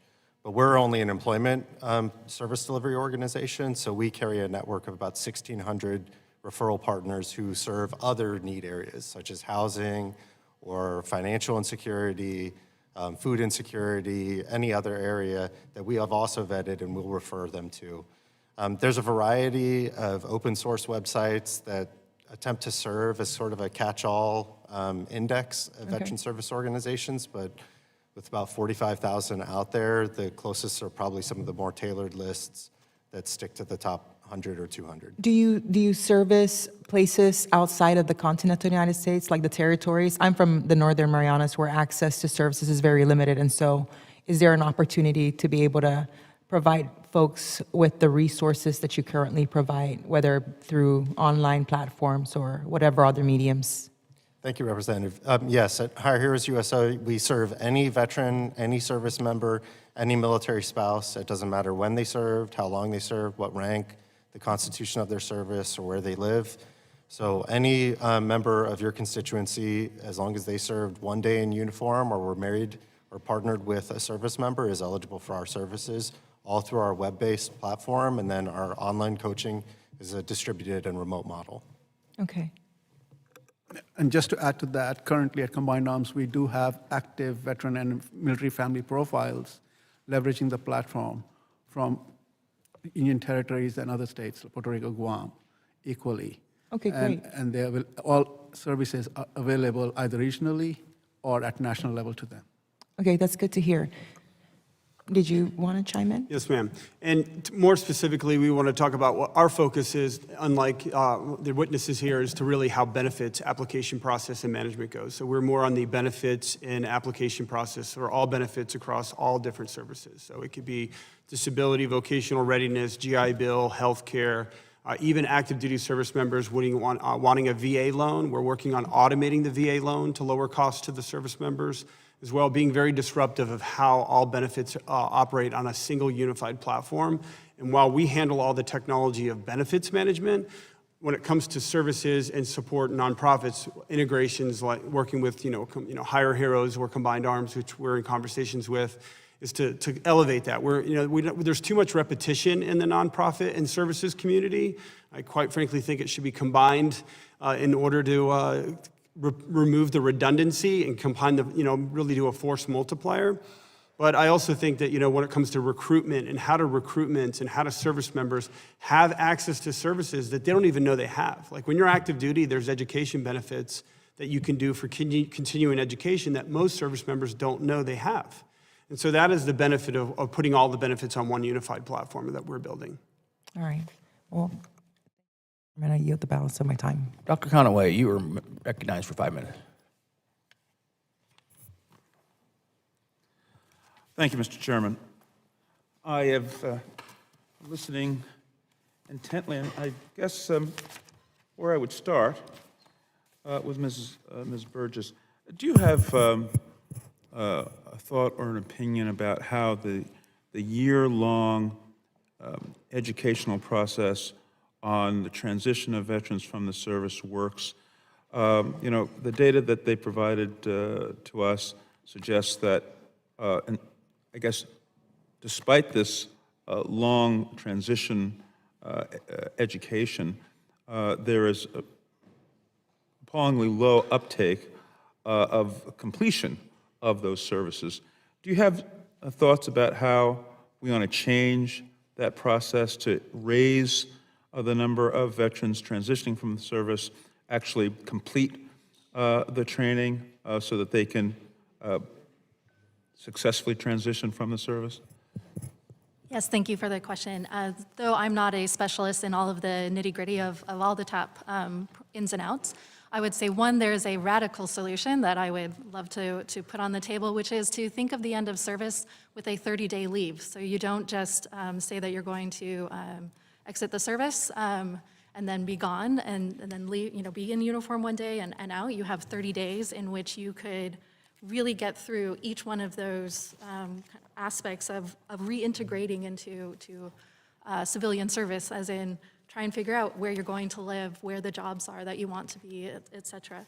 The other is that it seems very anecdotally, again, this is one of the issues of the data, so much of this is anecdotal from individual soldiers and those from other branches coming back, telling us that the year-long, when they start, they forget the information that they may have received, and they forget at which point in that year it'd be the most helpful to apply some of that, especially regarding enrollment in, say, VA healthcare type issues. So perhaps, it needs to be thought of as a more condensed issue at one particular point rather than over that year, though in general. Thank you. I just want to reclaim my time because your answers, I think you'll agree, have been quite long. Any comment from the other members of the panel? Good, because let me move on. I just certainly want to say that I'm concerned about the statistics that 60% of veterans are having a difficulty finding employment after 6.5 years. And clearly we need to do more, and I'm hopeful that our committee here in the Congress and other interested members of Congress will address that issue. I do have a concern about privacy. In particular, this question is to Mr. Loomis. As I understand it, you are leveraging data to help veterans apply for services and the like. But I'm a data privacy legislator. I'm very concerned about access by private entities to personal data and how that might be misused. In fact, I've introduced the VA Data Act, which would restrict special government employees from accessing and extracting data in possession of Veterans Affairs. I'm concerned about data, so could you just describe to me and the committee how you access and get access to the data that you're using to help veterans access the services that you are offering in your program, Mr. Loomis? Thank you, Congressman.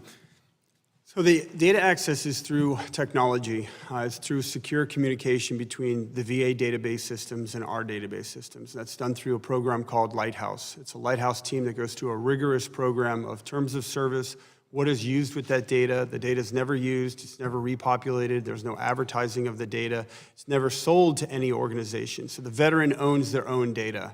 They can delete their own data, they can consent to the data extraction from the VA in order to apply for benefits and aid with them with it. So more specifically, because of my cybersecurity background, data security is a very big, serious concern for us as well.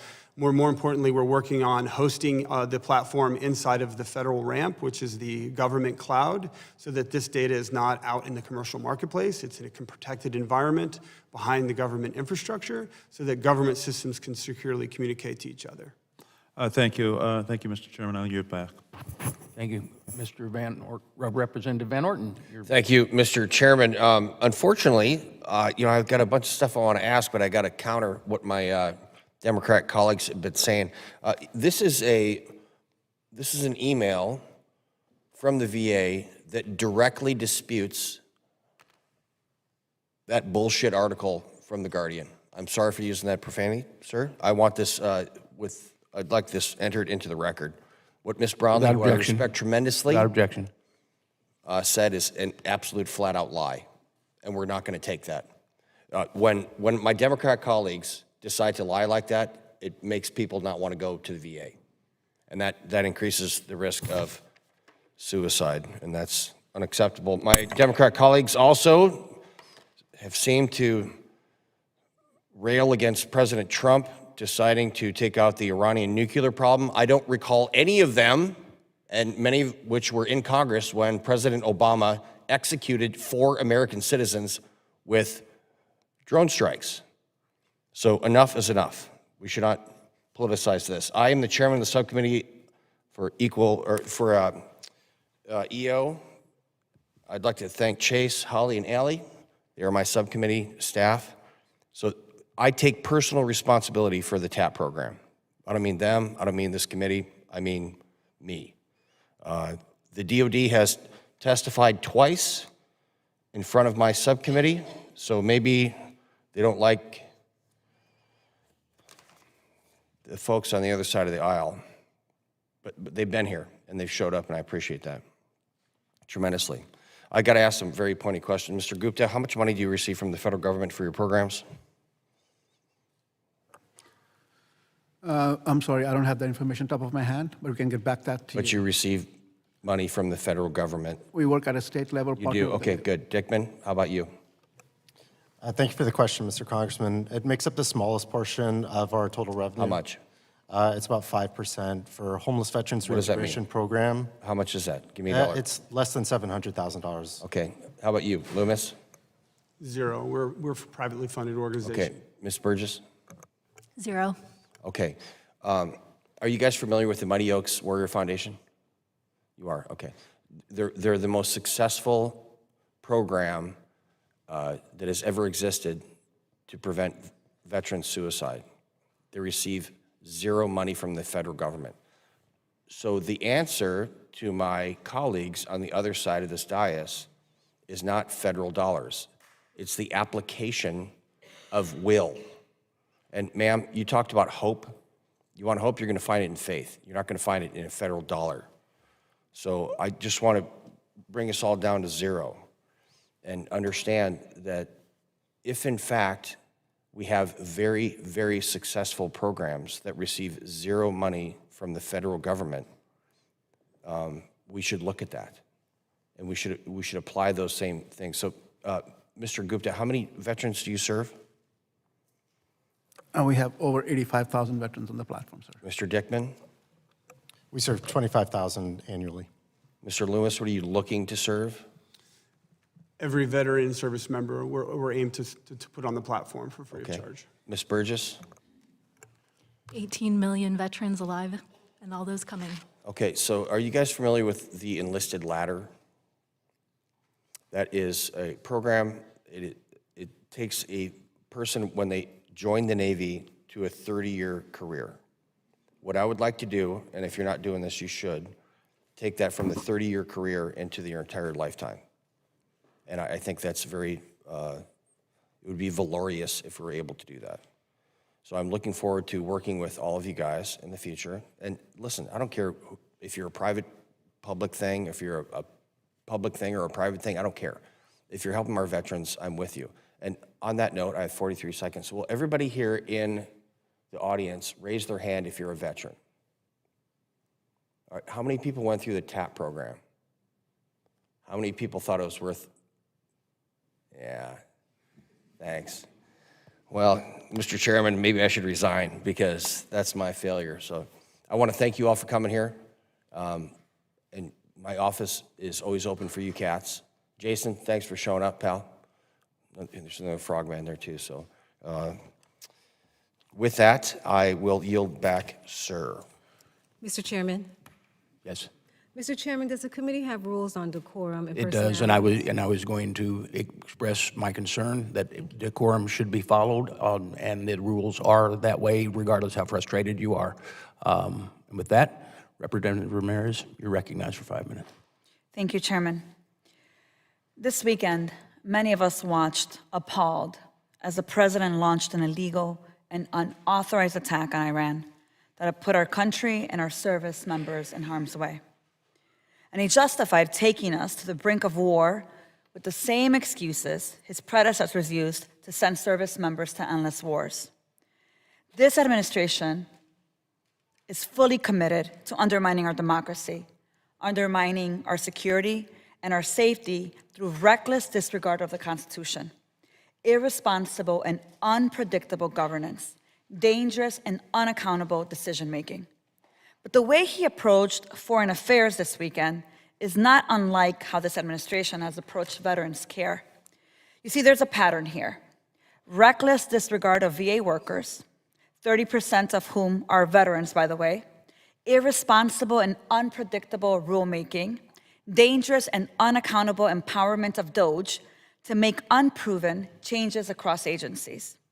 While the administration is running around bombs out and middle fingers up, we, as members of Congress, still have a promise to uphold for our veterans. Veterans deserve to know that we are doing everything to ensure their peace and safety when they return home. The transition to civilian life is complex. Many service members return with physical injuries and mental health challenges that require so much more than the transitionary to-dos and checklist. The Transition Assistance Program, we know, is a vital means of ensuring that veterans achieve peace, fulfillment, and safety after service.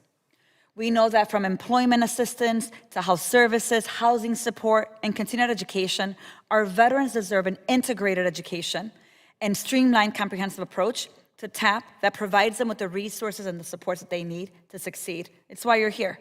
TAP should be a gateway to stability, to opportunity, and dignity for every service member leaving active duty, not just some, as we saw a moment ago. But nearly 70% of service members are still not accessing the program on time. To me, that is systemic failure that Congress has to rectify. I want to talk about SkillBridge. Last week, I met with previously approved SkillBridge providers in my district who were recently and without notice, removed from the SkillBridge provider website. They still don't know the exact date or reason why they were unlisted. They didn't get no notice, no explanation. And you and I both know that the SkillBridge is an important component of TAP. So, Ms. Burgess, can you explain what it means for veterans if trusted SkillBridge providers are being quietly removed? My follow-up to that, how will this affect service members' transition into your program? Thank you for your question. So I don't have a program. I'm a researcher, PhD, and I look at the whole ecosystem. So from kind of that 10,000-foot view, I would say probably my colleagues at this table will have better, more detailed, tangible answers to you. In general, though, of course, it will affect whichever employers, potential employers that were dropped, any of those individuals who are interested in those particular types of employment. Thank you, Ms. Burgess. So let me ask you then, Mr. Loomis, Mr. Dickman, or Mr. Gupta, what can Congress do to ensure that service members have the greatest level of access to SkillBridge-approved organizations? I think a strong public-private partnership that's endorsed and supported by regardless of administration, that allows private organizations and nonprofits to be able to work with government to do the heavy lifting. I think that's been proven that innovation and disruption comes from the outside in the commercial markets, and it really is the only way to integrate. And I believe TAP should start probably 12 months prior to discharge, primarily so that you can either retain the individual for a military service career, that because it's a good opportunity for them, or to start the transition process, including repair of financial viability, credit repair. All that stuff takes time. 30 days is not going to solve that. So you recommend 12 months in advance? At least 12 Thank you, months Mr. in Loomis. advance. Thank you. What about you, Mr. Dickman and Mr. Gupta? Thank you for the question, Congresswoman. I would recommend to the constituents who that had their SkillBridge removed to obviously keep pursuing that discussion with the Department of Defense. Unfortunately, I'm not an expert on SkillBridge administration, so I wouldn't be able to advise them on what rules that they would have to follow. But I would encourage them as well to expand their talent pipeline considerations for veterans transitioning military and military spouses. There are numerous other direct hiring actions that they could take that plug into already separated veterans or military spouses or others who aren't eligible for SkillBridge, who equally are struggling with underemployment that they could. My time is up. Mr. Gupta, if you want to do 3 seconds before. Yeah, I would agree with our speakers here. And then focusing on the need and the feedback from the veteran on where the lack is the primary target and focus, how we serve them better. If it's education, extensive partnerships, as long as they're geared and supported to the veteran well-being. Thank you, Mr. Gupta. Look, I know my time is up, so Chairman, I'm going to yield back and just remind us that we have to make sure that these programs are effectively helping every one of our veterans. It's actually how we honor their service with action. So thank you. With that, I yield back. Representative Hamney, you are recognized for 5 minutes. Thank you, Mr. Chairman. And as a veteran myself, and I also serve on the Armed Services and Veteran Affairs Committee, and this program, I've been through it as a former Army reservist. When I was getting off my deployment of 14 months, I didn't find it all that useful, especially because I was a reservist going back to my civilian job. So I think we got to have some common sense in a lot of this policies. But we also need personalization. And I want to first ask my question to you, Mr. Loomis. Your Arizona-based company, TurboVets, aims to make TAP technology driven and personalized.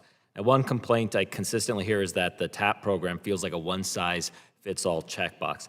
So, and you've spoken about customization, and in your view, what steps could the DoD and VA take to make it a little bit more personalized? Thank you, Congressman. The personalization comes from the individuality of the person that's going through TAP. That includes their upbringing, their service-connective services that they did, their career that they did in the military, their desires, their interests. TAP needs to be built on what their inadequacies are and what their goals are. More specifically, that changes by the individual.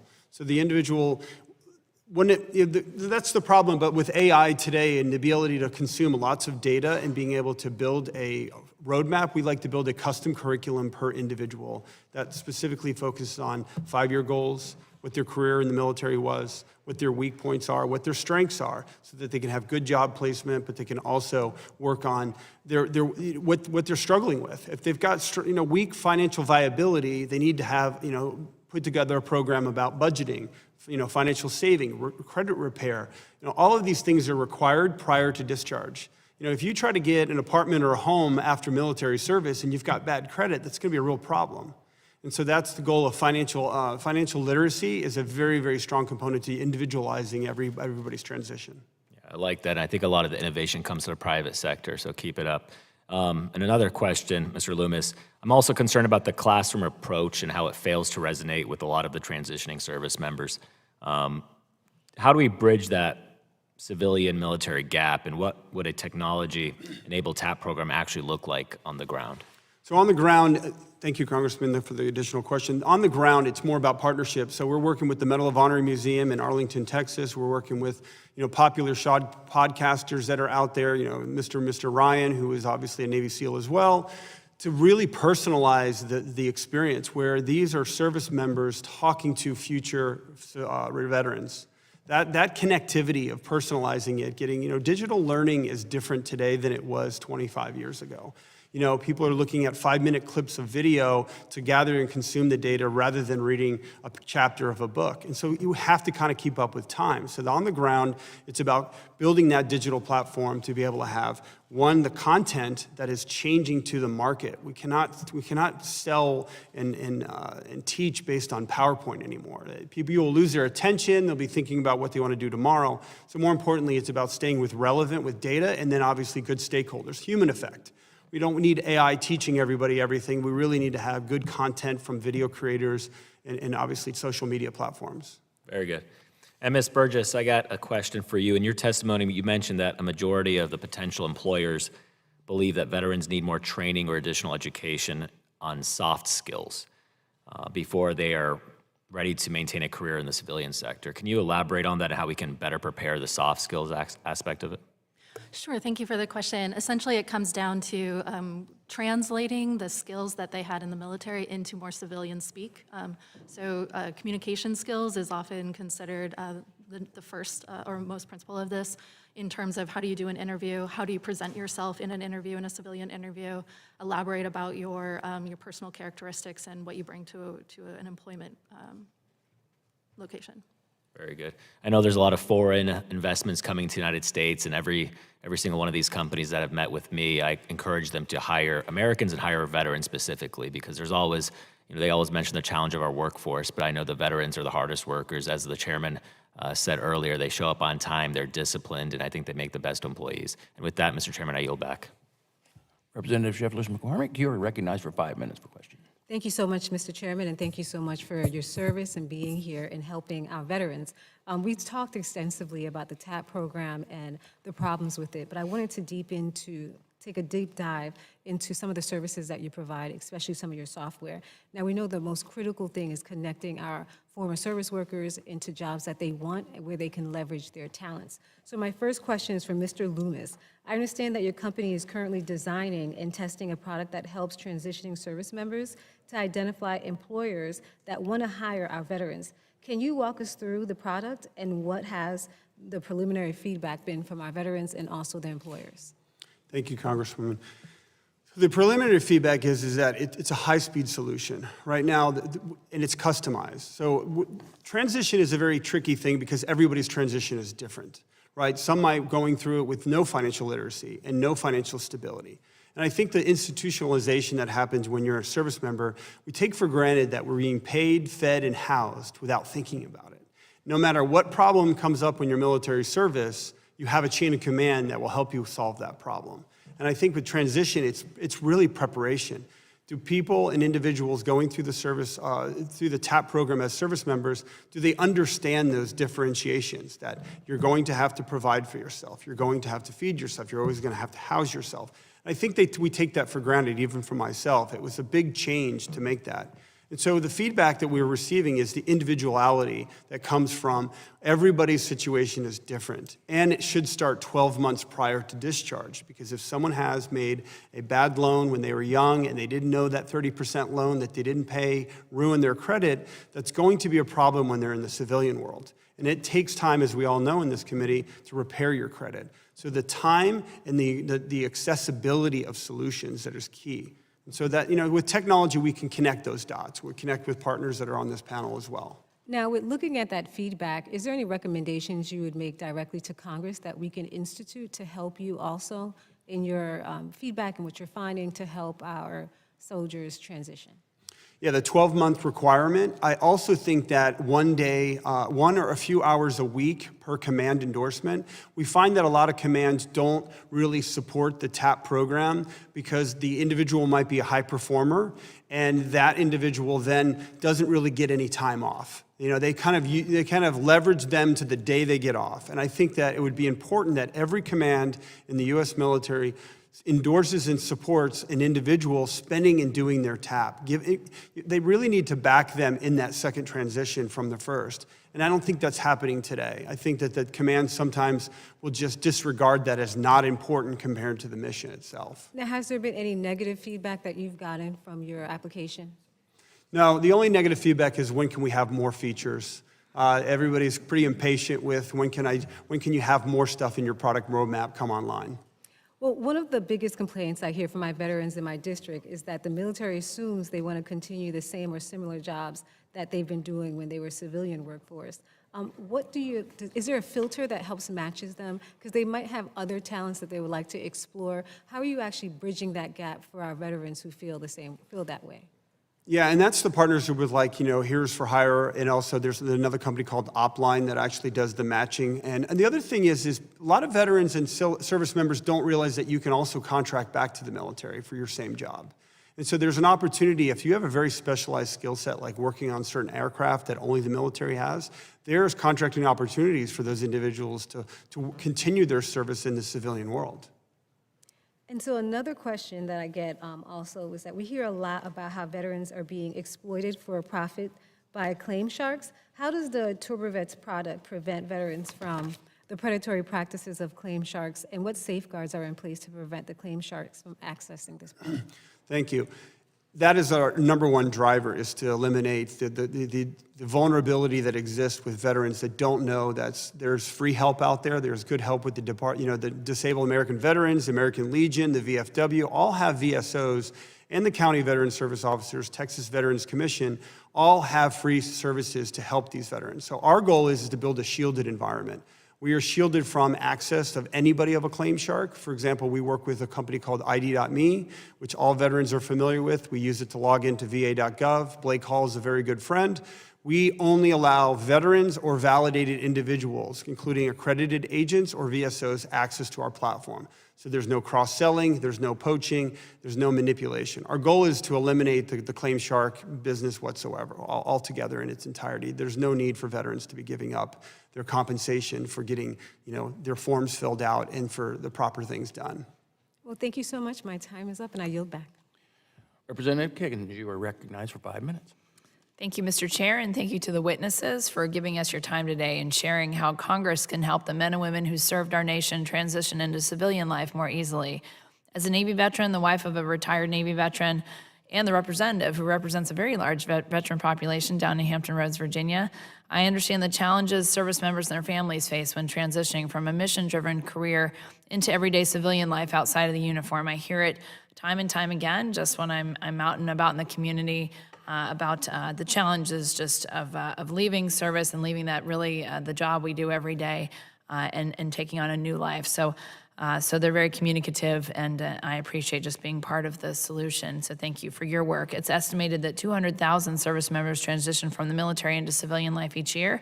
It's getting harder and harder for them to do so. Nearly 60% of the post-9/11 veterans have reported difficulty adjusting to civilian life, compared to 25% of veterans from earlier eras. We must support programs that make the transition from the service to civilian life as smooth as possible. I'm excited to announce today we've introduced the Veterans Energy Transition Act, or the VET Act. This legislation will create a Department of Labor grant program for employers in the energy and advanced manufacturing sectors to train and hire eligible veterans and transitioning service members, addressing workforce shortages in these critical sectors, as well as ensuring our veterans have ample opportunities for gainful employment. This bill directly complements the mission that many of you have here today, and I thank you again for being here to discuss how we can establish new and improve existing programs to make this transition period smoother for our nation's veterans. So I have a question for Mr. Dickman. Mr. Dickman, one of the main goals of Hire Heroes USA is to help veterans secure employment after their time in service through one-on-one support that aims to help them. Can you elaborate on the sort of skills that many veterans leave the service with and how those match up with what skills employers are looking for? And how often are employers in the energy and manufacturing sectors looking to connect with skilled veterans?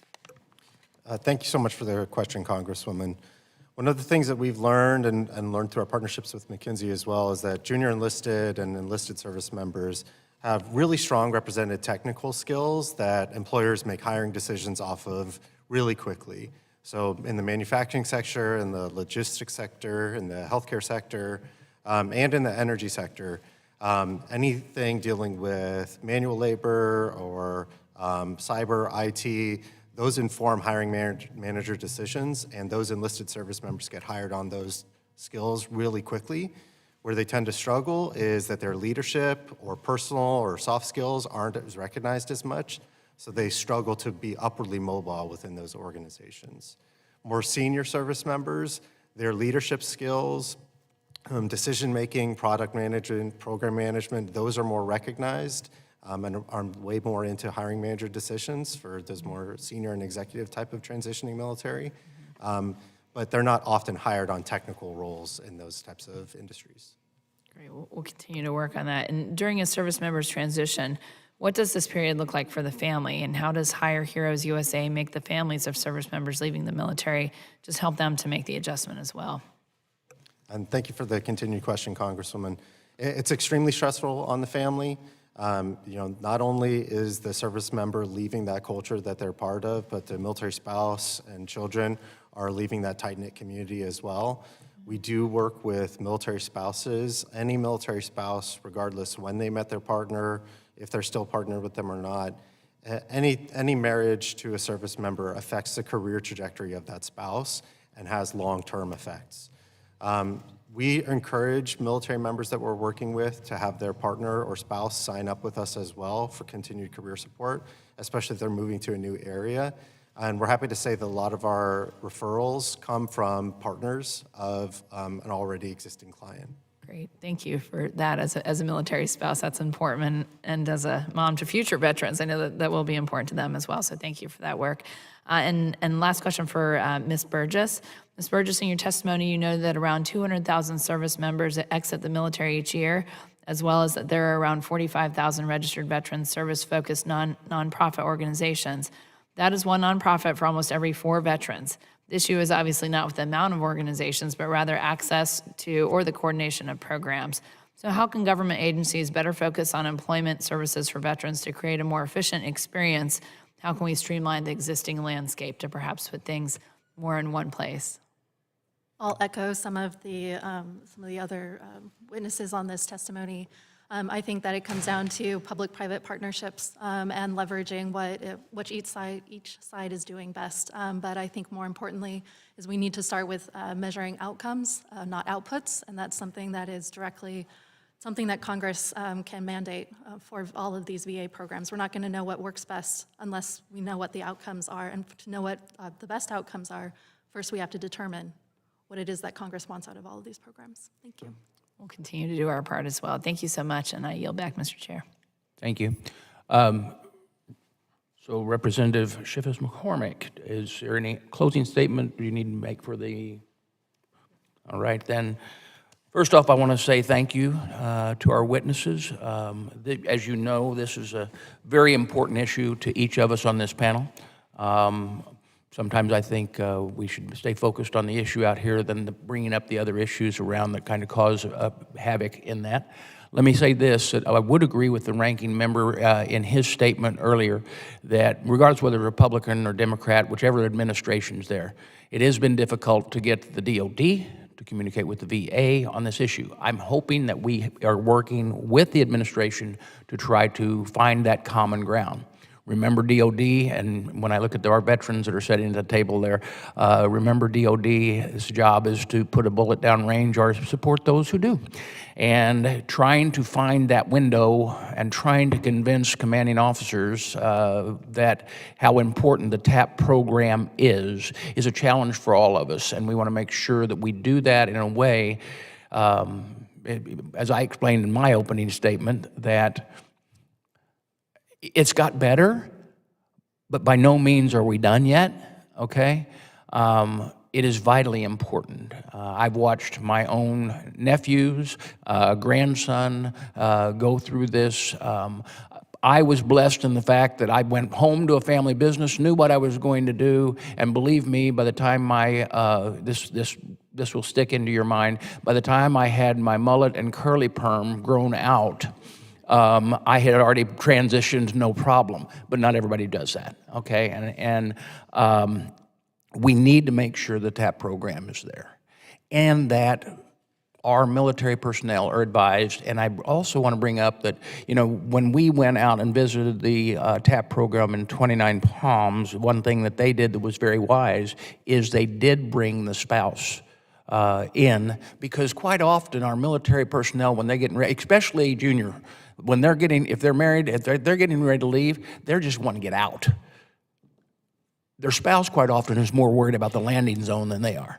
And so trying to put this together, this is vitally important. I hope that we will sit down with both secretaries and try to find that place and through their employees, so that we can find that place where we can focus on making sure there's plenty of time for the TAP program. So with that, I want to say thank you again. And we're looking forward to continue to work, and I ask unanimous consent that all members have 5 legislative days to revise and extend their remarks and include extraneous material.